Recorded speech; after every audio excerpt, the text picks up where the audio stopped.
saw this as an easy win in a way, but it's far from it, isn't it?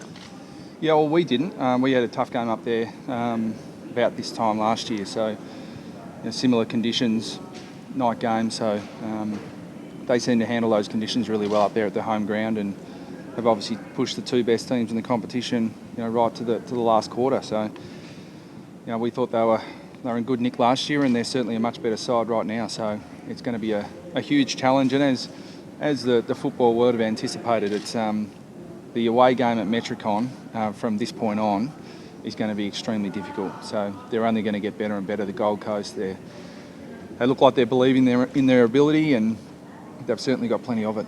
Were you surprised by, I guess, the first 3 quarters of last week against Geelong? Not really, particularly given the week before against Hawthorn. And Jago O'Meara has now come in and is an outstanding young player, and I think we've all known that for a couple of years watching him come through the juniors, but it's very rare that a player steps in his first year of AFL footy and has such an impact. But the quality's always been there. It's just a matter of their maturity and conditioning, and that's looking pretty good at the moment. So I think they're going to challenge every side for the rest of the season now. Brad, you had a big build-up last week with a positive response. How do you, what have you done this week to try to keep that momentum going? Oh, nothing, to be honest, Bruce. We just keep going the way we've been going. I mean, we've got some things in our game that we're working really hard on, and there was an improvement last week, but we've by no means fixed all those problems. So we were still disappointed with some aspects of our game last week, even though there were a lot of positives to come out of the game. So the only incentive we need is that we're sitting 4 and 6. Is there a concern that there could be a drop-off of intensity? I've seen no evidence to suggest that'd be the case. Our guys know the importance of this game. They know how well the Gold Coast have played the last couple of weeks, and they're really driven to improve the areas that have been letting us down. So we had a good game last week, but I don't think we've proven anything to ourselves that we can do that for 4 quarters consistently yet. So this is another opportunity to do that. Just the one. Sorry. I was going to say, just the one, I suppose, voluntary change last week, Brad. Were you tempted to make more? No. I think my personal philosophy is that when you've got some issues and some challenges ahead of you as players, that you coach those really strongly, you identify them, and then you give players a chance to redeem themselves. And a lot of our guys bounced back really strongly last week, and but we've got some really good availability at the moment. So Liam Anthony's been in terrific form, had another great game. Levi Greenwood had a really good game at VFL level. Jordan Gisberts was an emergency last week. We'll certainly be looking to get Majak back in our side as soon as possible. He responded really well to going back. Looked like an AFL player playing at VFL level, and we think that while the Gold Coast are a very, very talented side, a lot of their key defenders are quite young. So the opportunity to potentially stretch some of their key defenders is certainly enticing for us, and we really want Majak to play well so we could consider him strongly, and we'll certainly do that. And Robbie is still a while away? Yeah, he won't be back before our bye, so that rules him out of this week, and we're hopeful after the bye he'll be available. In terms of stretching their key defenders, they've got at least one who's in very good form, but given the way Drew and Aaron Black played last week, you've got at least 2 that are going to have to be covered by them. Yeah, look, I mean, I don't mean to be disrespectful to them. Sam Day's an outstanding athlete, a terrific footballer, a top 3 draft pick.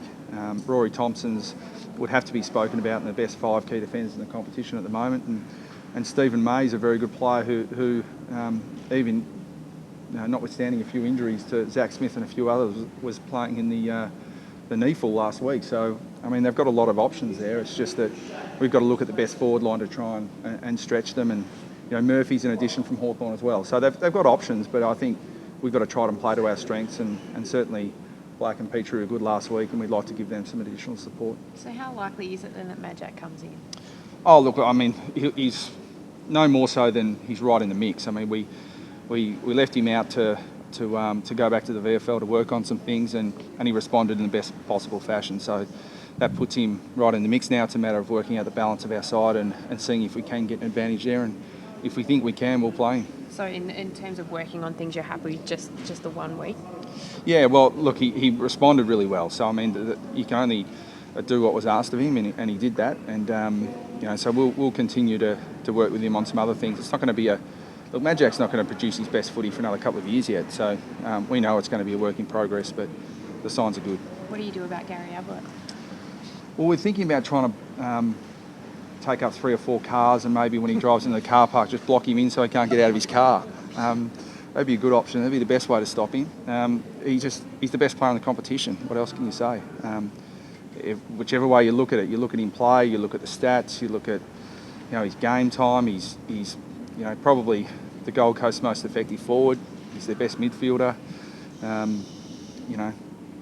Thinking about what Geelong would be like if he was still there is actually quite frightening. So, yeah, we're going to have to come up with something. We've got 5 or 6 options. I'm not happy with any of them so far, so we'll keep working on it. And even managed to kick one of the Goal of the Year contenders. What did you make of that? Oh, well, he knows that spot on the ground pretty well down there, doesn't he? So, he's a really good player, and we're going to have to make sure that he doesn't have a big influence. We tried last year, and he kicked 4 goals and dominated, so he's going to be hard to stop. In your opinion, in the pantheon of greats, where does he sit? Is he sort of up there with his father, Jason Dunstall, take off? We had the Hall of Fame function last night. Is he sort of in that? Or? Oh, it's only a matter of time of the Hall of Fame. But he wouldn't be thinking that way. He's got a long way to go in his career, and but if he retired now, he'd certainly be in that company. So, look, in my coaching career, I struggle to think of a player who's had more impact. And playing against him as well, he was just an incredible player. So, he's up there with the best players of his generation, and he's shown, I think, importantly, that he can do it in a great side like Geelong, but he's arguably a better player at the Gold Coast, which is no one would have predicted that. So, the people who are saying, oh, he's a good player, but he's in a good side, there's no argument now as to where his level sits. Of those 6 scenarios, are any of them not to tag him? No. No. What about Campbell Brown? He's been really impressive since coming back from suspension. I don't think Yeah. many people expected it. Yeah, look, I think he personifies the way they want to play. I think they really demand their young guys to stand up. I've heard Bluey say a number of times that we don't care about birth certificates. It's once you're out there, who cares how old you are, and they want them to be aggressive and to stand up to the good teams in the competition, and no one does that better than Campbell Brown. So I think he's a real barometer for them, and he's kicking goals. Brad, given you've got the bye, would you think some of your players and personnel would probably stay up there for a while afterwards, around the Gold Coast area? Yeah, potentially, but we've given the guys the option to do that if they'd like to. But we don't. We're not going to start there as a team, because I want to give guys the opportunity to spend some time with their family and get away if they choose to do that. But I suspect, being up on the Gold Coast, a lot of them will find it nice and the weather pretty good, and they won't go home for a couple of days. So, that's an option. But we've got. I hope not too many players are thinking about that right now. We're thinking about getting our season back on track and playing a really formidable opponent at their home ground. Does that pose a problem in itself, though? I mean, getting yourself into holiday mode before you shoot? Yeah, well, I'm glad you asked the questions about Ablett before that question, because we'll just show some vision of how good the Gold Coast have been, and that'll snap the guys back into action if they're thinking about their holiday. Any temptation to get onto the phone to Chris this week to get a few of the lessons he learned last week? I don't know that he'd tell me. No, I think that we interpret things the way we want to, and the way that we think it's going to suit us. So, I think even if I did that, I think Geelong would be looking at things from their perspective, and we've got to look to how we counter what the Gold Coast are good at with our strengths. So, he might just say to me, just get Bartel to play in the middle. Well, we'd love to do that, but we can't. You've drafted very heavily probably since 2006, Brad. Is there any sort of temptation, or probably going to be a greater focus on free agency and trade this year? Oh, we'd like there to be. We're certainly looking at that really closely. We've got some things we need to address internally around getting our TPP up to where it needs to be. If we can get those things sorted out, then we'll certainly be active and be looking around. That's not to say that we're definitely going to get involved, because players have got to want to come to North Melbourne. But we think we're an attractive team to come and play at. We think our future's really bright, and we think we're going to have capacity to look for players. But there's there's so many things you've got to consider with that. We have invested in the draft really heavily, and we certainly don't want to go away from that strategy. But we're still, you look at our list build, we're still quite young. So we think we have the capacity to add an experienced player or two. Are there any, I suppose, age sort of type of players or positions that you particularly target?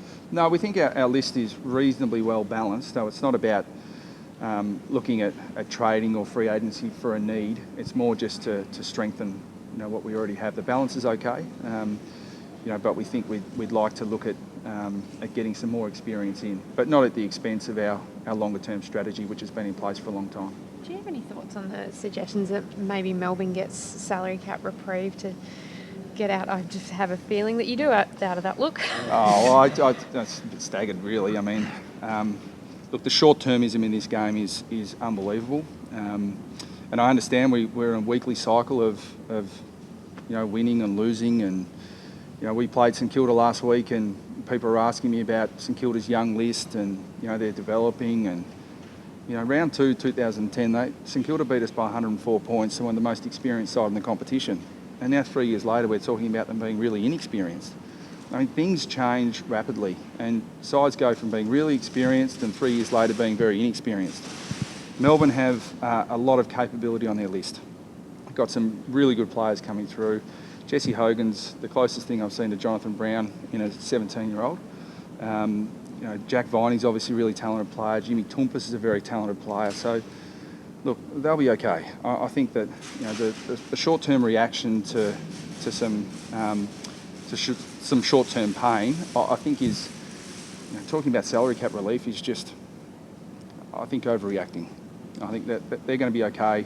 They'll keep fighting. They'll get themselves out of this. Lots of sides have been down before, and they come back, and I'm sure Melbourne will.